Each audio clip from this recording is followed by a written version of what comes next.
గ్రామీణ ఉపాధి హామీ పథకముతో పేదోళ్ళ బతుకులల్లో పొత్తు ఒడిసినాదో పల్లె తల్లిని వదిలి వలసలు పోకుండా ఏడాదిలా 100 రోజుల పని దొరికినాదో మన ఊరి పల్లెలన్నీ బాగు చేయంగా మన వనరులు వెంచంగా స్వచ్ఛ గ్రామం కొరకు అందరూ కదలి రావాలమ్మా ఊరికి పేరును దేవాలమ్మా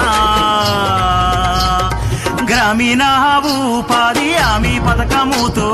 పేదోళ్ళ బతుకులల్లో పొత్తు ఒడిసినాదో పల్లె తల్లిని వదిలి వలసలు పోకుండా ఏడాదిలో 100 రోజుల పని దొరికినాదో